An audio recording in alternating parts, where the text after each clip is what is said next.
सभागृहात जिथे अध्यक्ष बसतात त्याच्यावरती अशोक स्तंभ आहे, काढून टाकतील. तेव्हा तुमचे आमची ओळख पुसण्याचं काम हे सरकार करतंय, त्याचा आम्ही निषेध पण करतोय. तुम्हाला देखील एक ओळख होती अशोक स्तंभाची, तुमच्याही ओळखीवरती चुना लावण्याचं काम केलंय. आपण सगळ्यांनी मिळून अशोक स्तंभ परत मिळण्यासाठी ही लढाई लढली. हे हळू तुमच्या सगळ्या ओळखीवरती आक्रमण करतायत आणि हे संविधानावरच आक्रमण आहे. राज्य विधिमंडळाच्या पावसाळी अधिवेशनाला सुरुवात झाली. अधिवेशनाच्या पहिल्याच दिवशी हिंदी सक्तीचा मुद्दा गाजला. अधिवेशनाच्या पहिल्याच दिवशी राष्ट्रवादी शरद पवार गटाचे आमदार जितेंद्र आव्हाड यांनी सरकारवर गंभीर आरोप केलाय. विधिमंडळाच्या ओळखपत्रावरील अशोक स्तंभाची प्रतिमा गायब असल्याची बाब आव्हाड यांनी मीडियाच्या निदर्शनास आणली. विधिमंडळाच्या आवारात प्रवेश करण्यासाठी सदस्य मीडियाच्या प्रतिनिधींना ओळखपत्र असणं गरजेचं असतं. या ओळखपत्राशिवाय विधिमंडळाच्या आवारात प्रवेश करण्यास मनाई केली जाते. याच ओळखपत्रावरील अशोक स्तंभाची प्रतिमा गायब असल्याचा घणाघाती आरोप जितेंद्र आव्हाडांनी केलाय. देशाची ओळख असणारा अशोक स्तंभ हे राजचिन्ह काढून टाकण्याचं पाप राज्य सरकार करतंय, हे संविधानावर केलेलं अतिक्रमण असल्याची टीका आव्हाडांनी केली आहे.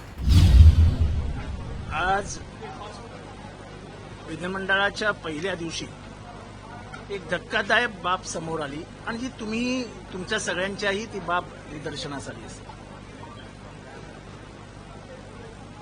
आपलं सभागृह विधानसभा विधान परिषद नेहमी परंपरेने चालतं.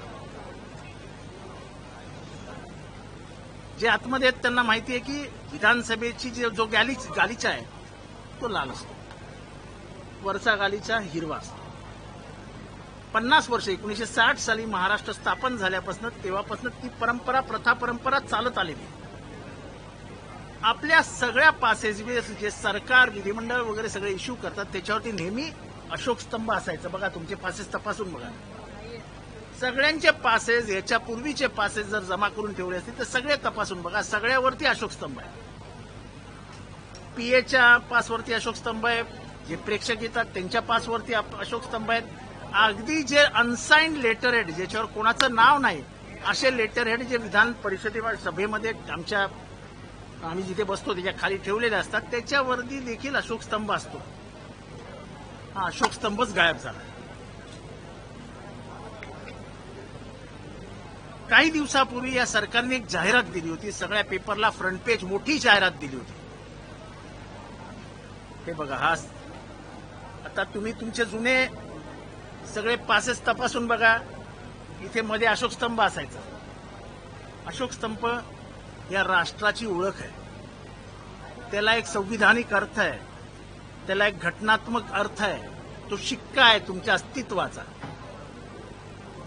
मी सांगत होतो जो इमर्जन्सीचा काय त्यांनी साजरा केला असं जे काय केलं ते तिथे महाराष्ट्र राज्य शासनाची जाहिरात आली. दुर्दैवाची गोष्ट आहे की त्या जाहिरातीतनं पण अशोक स्तंभ काढून टाकला होता आणि त्या जाहिरातीत सेंगॉल होता. सेंगॉल हे कसल्याचं प्रतिनिधी आहे तर सेंगॉल हे भारत जेव्हा ब्रिटिशर सोडून गेले, अंग्रेज जेव्हा सोडून गेले तेव्हा जाताना लॉर्ड माउंटबॅटन यांनी ट्रान्सफर ऑफ पॉवर म्हणून तो सेंगॉल जो एका सोनाऱ्यांनी बनवला होता बेंगलुरूमध्ये म्हणजे दाक्षिणात्य राज्यांमध्ये, तो सेंगॉल ते प्रतीक ट्रान्सफर ऑफ पॉवर म्हणून नेहरूजींच्या हातात दिलं.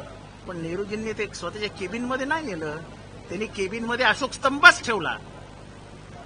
आज तो अशोक स्तंभ हलवण्याचं काम या दुष्ट सरकारने केलंय. अशोक स्तंभ ही ओळख आहे देशाची, महाराष्ट्राची. उद्या सभागृहात जिथे अध्यक्ष बसतात त्याच्यावरती अशोक स्तंभ आहे, काढून टाकतील.